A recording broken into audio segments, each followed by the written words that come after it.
we are going to learn a bunch of concepts that are going to help us figure out how the heck could we solve something like, not A, you hopefully have that background knowledge to do A, but for B, yikes, how did we get that? Okay, but we're going to be looking at how we can solve equations with matrices, because we have matrix multiplication, but we don't have matrix division. So we're going to learn a bunch of things. The first thing we're going to learn about is determinants. Now the identity matrix, that's that matrix which is a square matrix where the diagonal is all ones. If you multiply anything by that square matrix, you get exactly what you start with. And there are identity matrices. So when you multiply them together, a square matrix by an identity matrix, which is a square, you get 1, 1, 1, and it doesn't change. Now, I'm going to tell you that the determinant of any identity matrix is always 1, but we don't even know what a determinant is yet. The determinant of a 2 by 2 matrix is defined by the following formula. And the way that we write determinants is you either write det in front of it, short for determinant, or you put straight lines instead of square brackets. So if you have straight lines, that means the determinant. And one way that I find that is useful for remembering how to find the determinant is you think of diagonals. Diagonals going this way are positive. Diagonals going this way are negative. So if I multiply A times D, and then I'd subtract B times C, and put those together, and we get our determinant. So I'd like you to find the determinants of these matrices.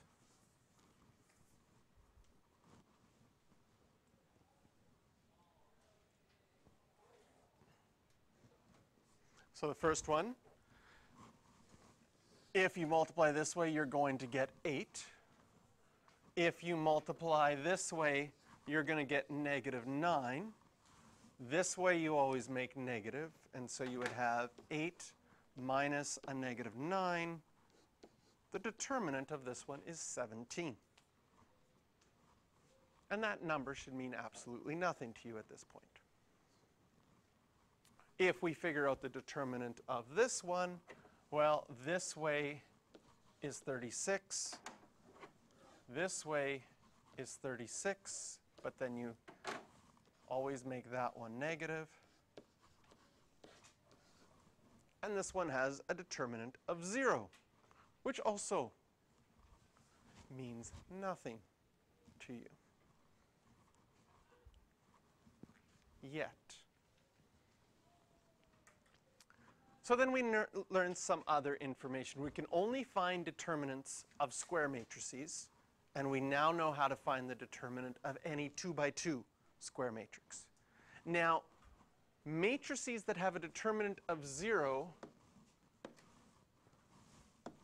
are called singular matrices. So here's a new definition. And a singular matrix, what's important about them is they do not have an inverse. An inverse in math undoes something. So in our past, when we have 3x equals 21, if we want to undo multiplying by 3, we divide by 3, because dividing is the inverse of multiplication. When you were doing trigonometry and you had sine of x equals 0.375, you did the inverse to get rid of it. You did sine inverse to find the angle. So we're going to do something with inverses, and maybe that will help us solve our equation. Because we don't have any matrix division. All right, so now we're going to learn a 3 by 3 matrix. Here is the wonderful formula. Oh, yes. So how does the formula work? The formula says take, for this first part in blue, take the upper right-hand corner and ignore everything else in that row and that column. And multiply that by the determinant of what's left. Then subtract, so we go positive, then negative, then positive, then subtract the second one here, ignore everything in its row and column, and do the determinant of what's left. And finally, add again the last one, ignore everything else in its row and column, and do the determinant of what's left.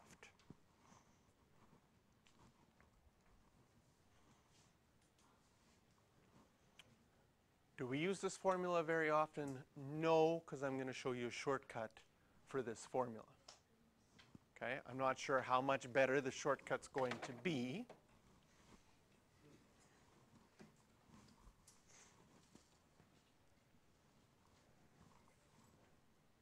But, and you can prove the shortcut and it works later by, because you know that the formula for this one is E times K minus F times H. And this one would be D times K minus F times G.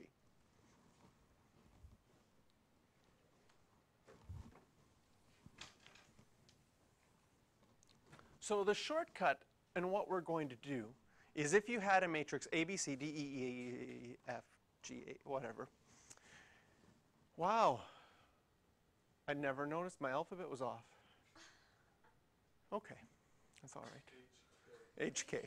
It's I and J are for vectors. Yeah, you can't, yeah.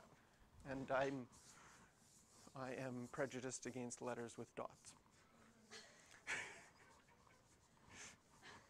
So, you could, but then they're offended.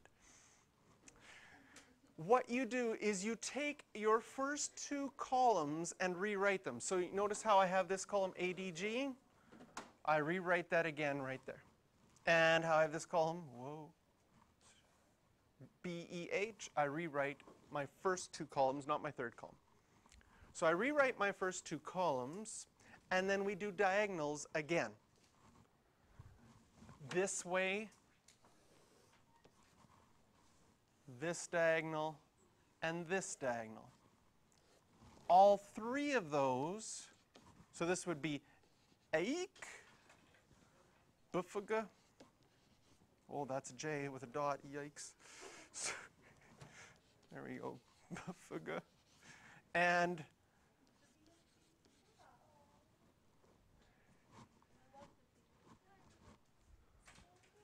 I haven't seen it. It's good? I should watch it?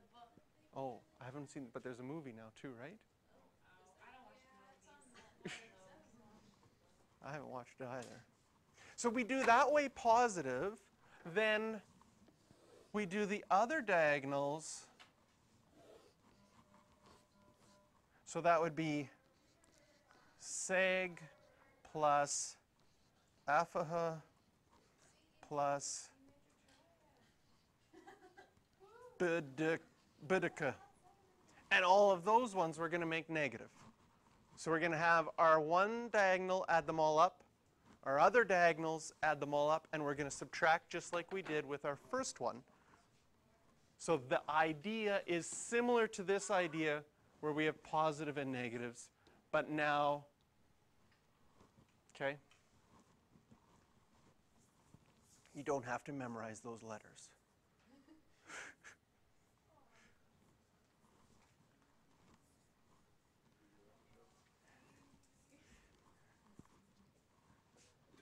Even though the acronym is so easy, like SEGAHURABUKA is so easy to remember, you don't have to know the letters.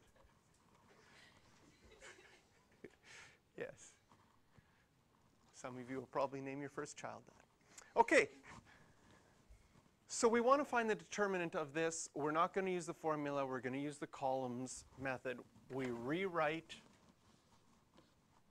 our first column and our second column. For our positive numbers, that'll come off these three diagonals. 2 times 2 times 2 is 8. Negative 1 times, I love zeros, 0. And 4 times 1 times 1, 4. So those ones will add up to be 12. If we go on the negative diagonals, so this one, and this one. Oh, I like that.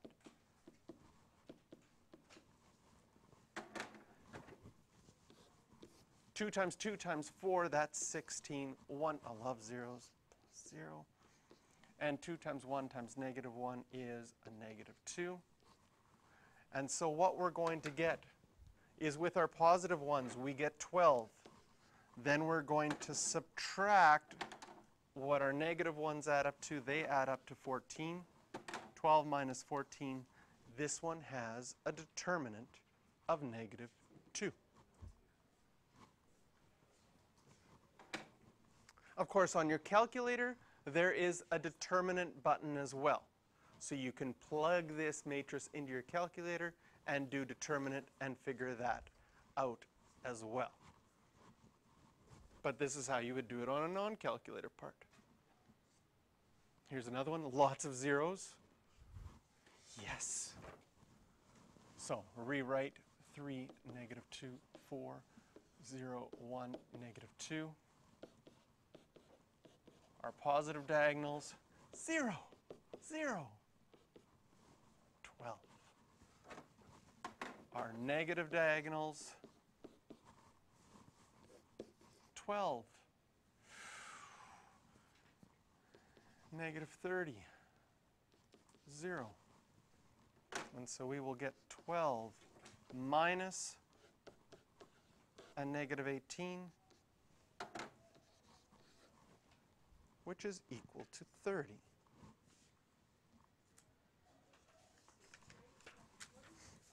Yeah, this is all wonderful and great, but why do we need determinants? Well, the first thing we need with our determinants is it tells us whether or not an inverse exists. So far we've had one example right here, part B. This example shows that there is no inverse of this matrix. So had I given you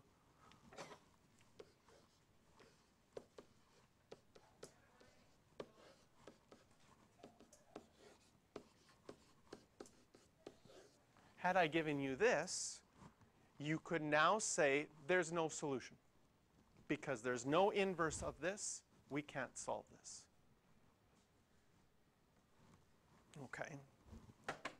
That doesn't help us very much with solving things if we can just say we can't solve it, because you can't solve the other ones anyways. So what's the point of not being able to solve one if you can't solve the other ones? But we're going to get to that. So some things on our calculator, we can find the determinant. These are all under the math of our matrices, so you can enter in a matrix, and then you can find the determinant quickly. The T, that transpose where you just switch things around, there's a button that does that for you. So if you had to take something and transpose it and didn't want to retype it all in, you could hit the T button to transpose it and then paste it in later. And we've already played with the ref button a little bit, but we don't know what it does yet. I'll explain it later, it says. Perfect. Just keep the intensity just building. A breath? Breath. Oh, yeah. No. Okay.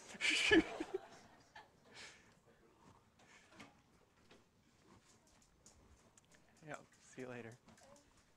So the inverse. If we can find an inverse, what an inverse does is it gets rid of something. Something times its inverse gets you the identity matrix.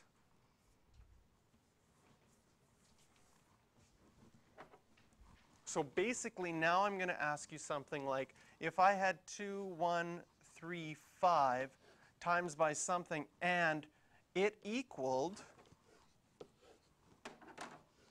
1, 1, 0, 0, then what would go in the green box would be the inverse. Okay? So, mental math, looking at that, what do you think it's going to be? Maybe, I don't know, 5/7, 2/7, -1/7, -3/7. Yeah, probably. Almost sure. Let's see. What happens if you would multiply this? Does it actually work? No, it didn't.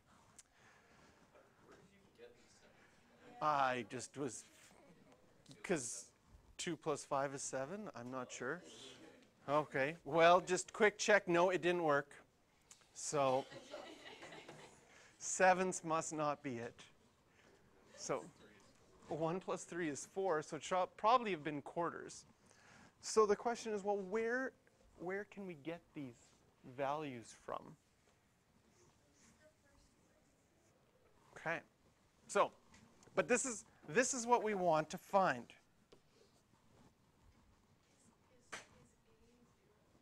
Is A 0?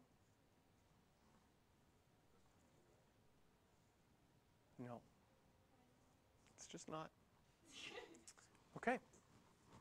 Well, let's see if we can figure out where the inverse. Well, here is the formula for the inverse.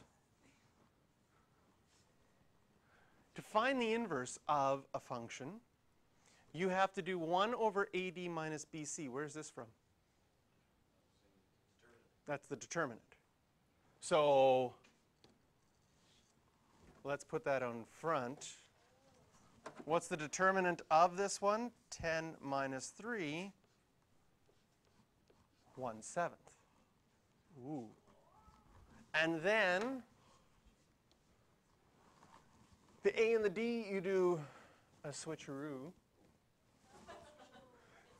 It's back. The A and the D switcheroo, so it should have been 5 and 2. And the B and the C do a switcheroo and a negative. That's what I mixed up. I forgot to switcheroo them. So this should be -1 and -3. They didn't switch? Oh, maybe oh yeah, they just go negative. So -3. Oh, perfect. And this is just a beautifully thick one.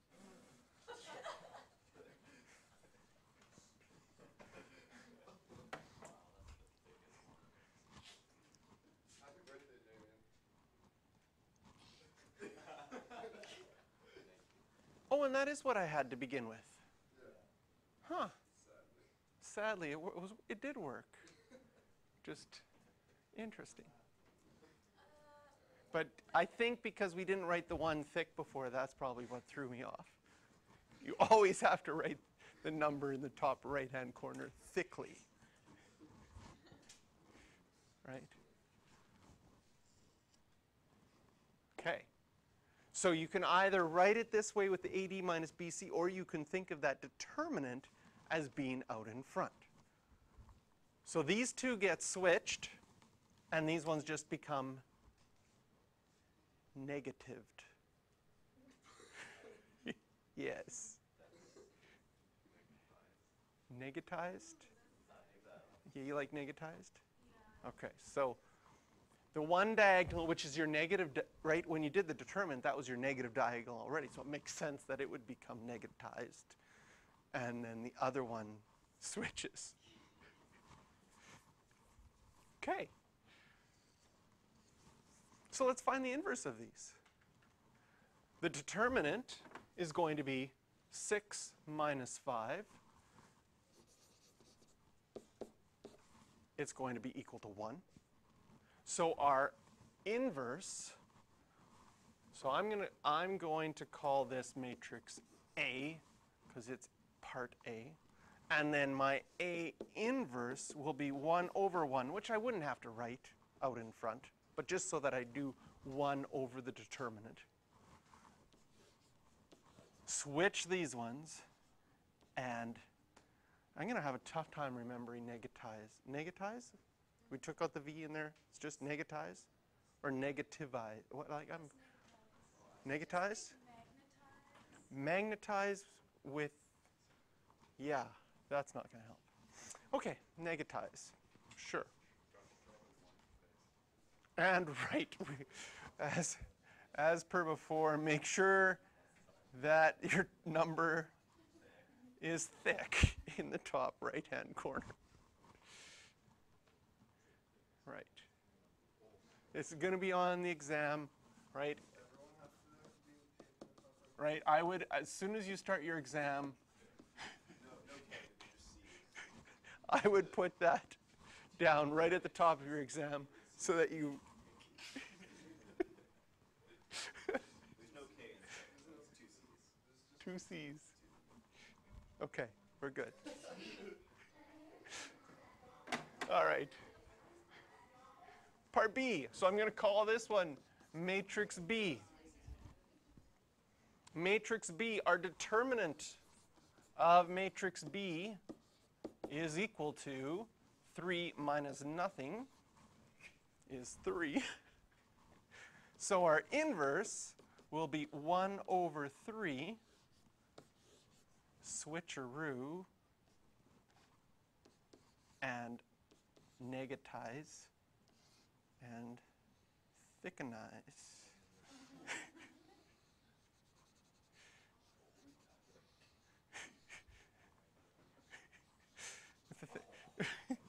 That's awful, but that is a thick negative 2.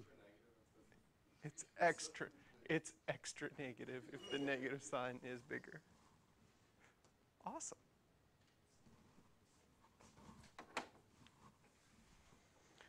So how does this help us? Well, if we go back to where we started here, we're going to use 2 ideas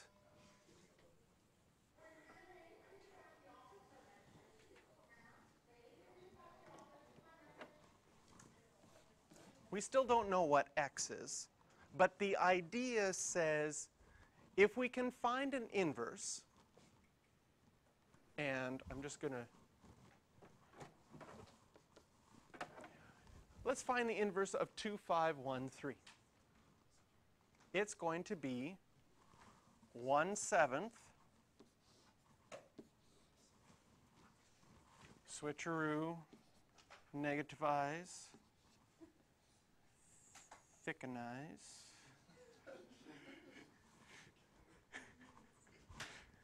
Now, if we multiply on one side of the equation, what do we have to do on the other side of the equation? Multiply by the same. Now, you've done this before, but you've been careless your whole life. I'm just letting you know. I'm telling you that you have been careless your whole life. For example, what would you have to multiply both sides of this one by? Or you probably divided first, but if you had 3x equals 21 and you wanted to multiply instead of divide, what would you multiply both sides by? 1/3, right? And how did you show your work? You went like this, right? Did you do this? Careless. Careless. What have you done? If you did this in matrices, it wouldn't work. Oh. Like, obviously your teachers have been bad all the way through because most of you have had me, but you should have done this. Like, that's so much more obvious. What? Isn't that the same thing? Not for matrices, right? Because in matrices, the order matters, where you multiply things. So if you multiply in front on one side, you better multiply in front on the other side. Because So if you multiply the 1/3 in front here, we need to multiply the 1/3 in front there. Now in numbers, it never mattered, because 1/3 times 21 is the same as 21 times 1/3. But for matrices, it will matter. So we're going to have to make sure if we multiply by the inverse here, we multiply by the inverse here. Whoa, it's not the inverse. And that's why it's important to always make your one thick, because then you'll remember that that was the right inverse to multiply by. Okay. What happens when you multiply by an inverse? You get the identity matrix. So here, bleh, on the left, will just become 1, 1, 0, 0, x.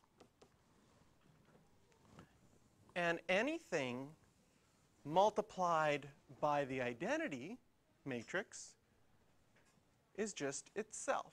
So in other words, this side, you wouldn't have to write, you're not ever going to write this part, but just showing you that this times this will just be x.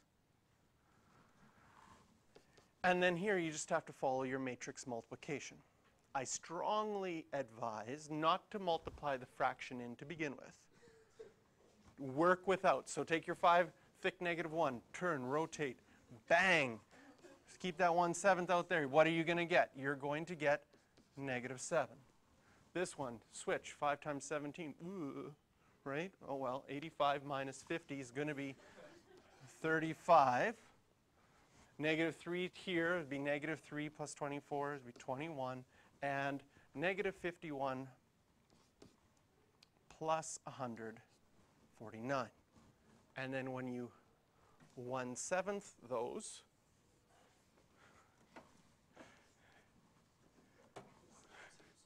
we get -1,537, which apparently was our answer from before.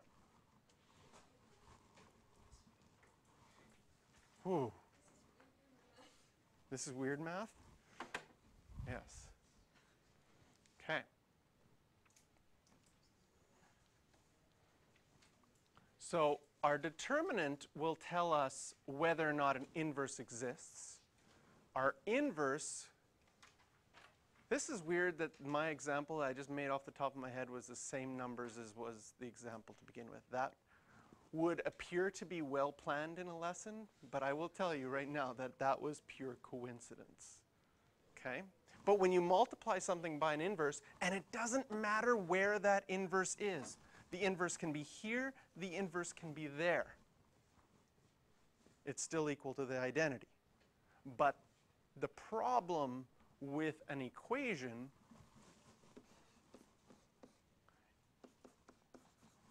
is where can I multiply the inverse by? I can't multiply in the middle. That doesn't make sense, because how do you put something in the middle on this side? There's only one thing, right? And since the order matters, we have to be in front here and also in front over there. But it doesn't matter where that inverse is, you will get the identity matrix. And then once you have the identity matrix, here we got our thick numbers, then we can use that to solve equations. Now the reason those singular matrices don't have an inverse is because if you look at your formula here, if your determinant is 0, then you would have 1 over 0 as part of your formula, and that's a bad thing,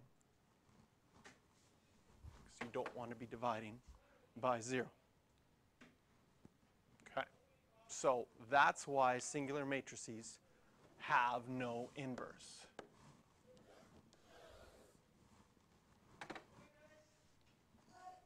Okay.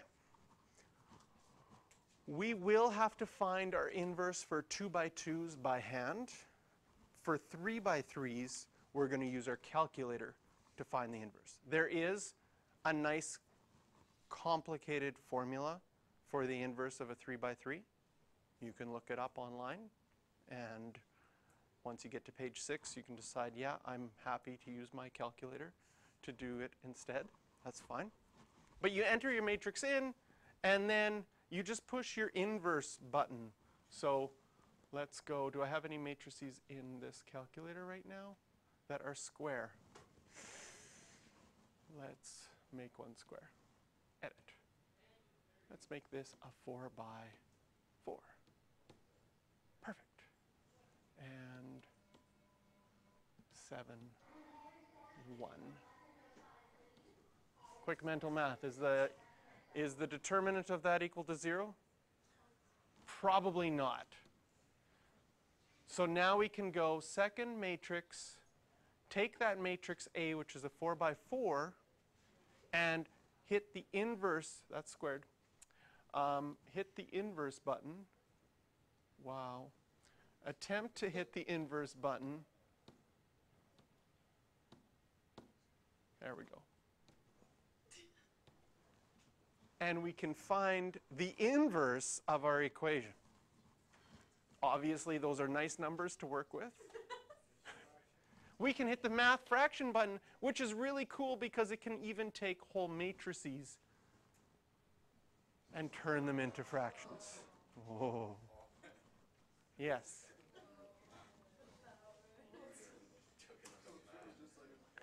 And if you were, probably you were looking at that matrix that we had written in, doing the mental math yourself, probably got stuck on the 170 over 117, but everything else was probably fine. Okay, so we can find our inverses of our matrices through our calculators. And we're not going to learn how to do them by hand for 3 by 3 or 4 by 4. If you want, you can look that up on the internet and have fun. So, type this one into your calculator, find the inverse.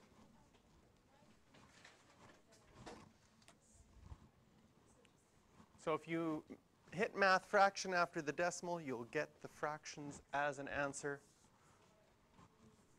If I was working with this, I might factor out a 1/6 just so that the inside number is all nice.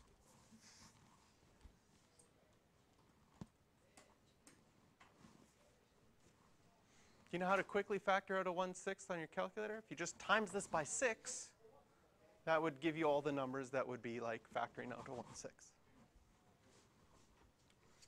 So how can we use our inverses and our new knowledge of matrix multiplication? Well, you used to be able to, well, you still can. You could solve these systems of equations. What were our techniques that we learned? Substitution, elimination. So if I was solving this one, just looking at it, I think I would probably go with the elimination technique. I would say, hey, if I just subtract this equation from that equation, I'm going to get 0, negative y, negative 2 plus 11, 9. So y is equal to negative 9. And then once you've got what y is, you can plug that back into either of those equations. So 4x minus a negative 9 equals negative 11. Subtract 9 on both sides. And so our solution as a coordinate, negative 5, negative 9.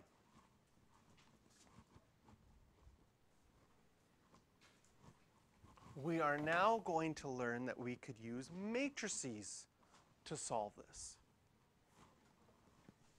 So how do we write those two equations as matrices? Well, you take your coefficients, so let's call that our coefficients matrix, multiply it by our variables, and get our answers. Can you see that if you took row 1 multiplied by column 1, crashed into that, you would get 4x minus 2y, and it would have to equal negative 2. If you took this one, rotated it and crashed it into here, you'd get 4x minus y, and it would have to equal minus 11. And those were our two equations that we started with.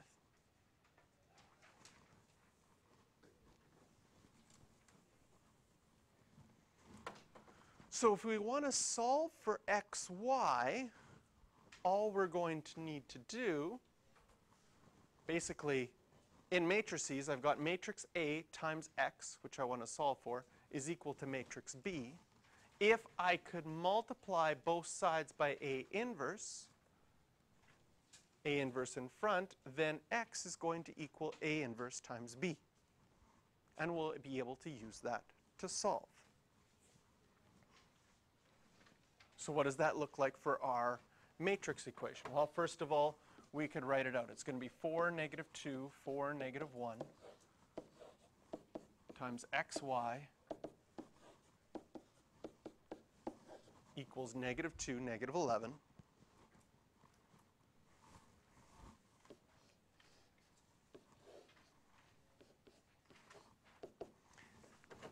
What's the inverse of this going to be?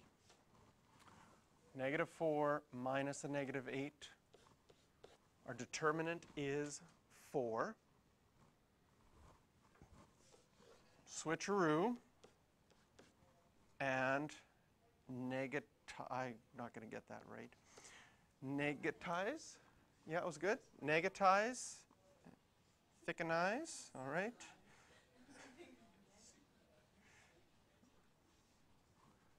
There we go. And we would have still this negative 2, negative 11. So the order, the fact that that has to be in front is important. Now we can do our matrix multiplication.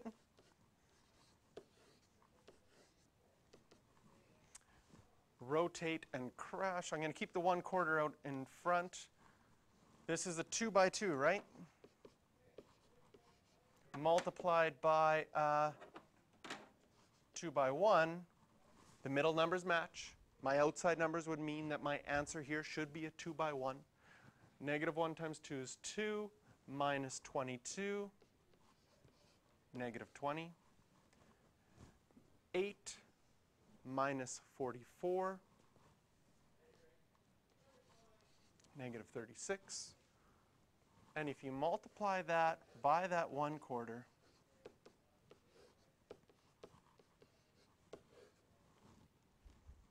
it's still, I mean, I know the answers are going to work out to be the same. They should, otherwise this technique would not work. But still amazing. Wow, it's the same answers, which is supposed to be the same answers. But it's kind of exciting that it is. Now, in this case, okay, we look at what we just did. We look at how much we just wrote. We compare it to our previous method.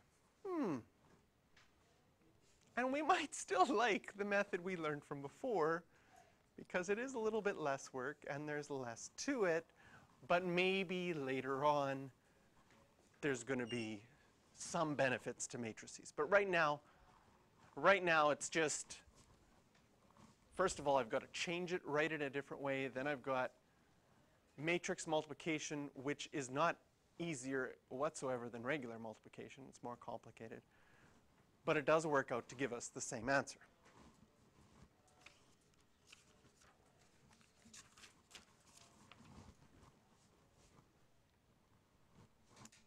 Here's one for you to try. Set up your matrices first. There we go. So sometimes what you can do for your work is you can say, I'm going to call this A, this X, this B, and then show that you're multiplying with your inverse by just using the letters, and then write out what you get next. Now I wrote X as in this big X, not that little x. There's our inverse, so you can check if you got your inverse right. Obviously, this is a little bit out of date.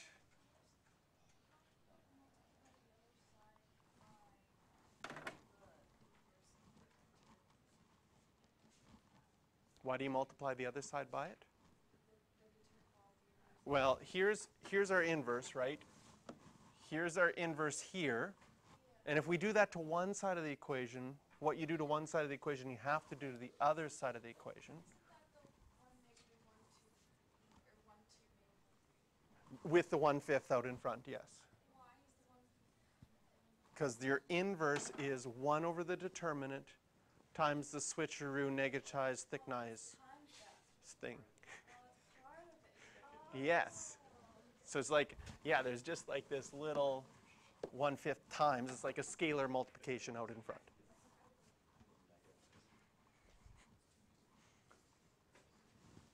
Yes. And then once you solved it, this is what you get. 1, -1.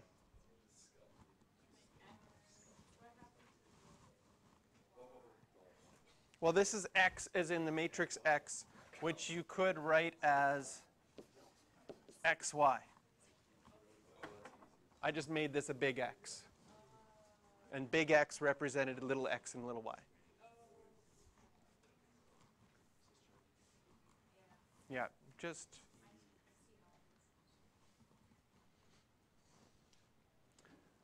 This next one, with the not nice fraction, you could get rid of the fraction by multiplying by 4 and then rearranging your equations so that your x's are first, then your y's, then your number. You could work with the fractions all the way through too if you wanted to, although I think it's going to be nicer to have this as your coefficients and answer rather than having fractions within it already. So by getting rid of the fractions, life is going to be a little bit easier, especially when finding your inverse. Fix this up here.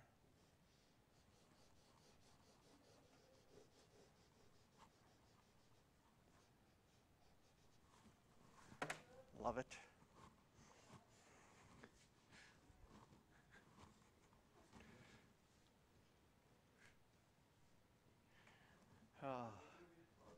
You'll know that these videos are successful if someday pick a foreign country. In Argentina, they're looking at someone's matrices test and they're wondering, why are all these numbers thick? And then they'll know it might start a trend, who knows?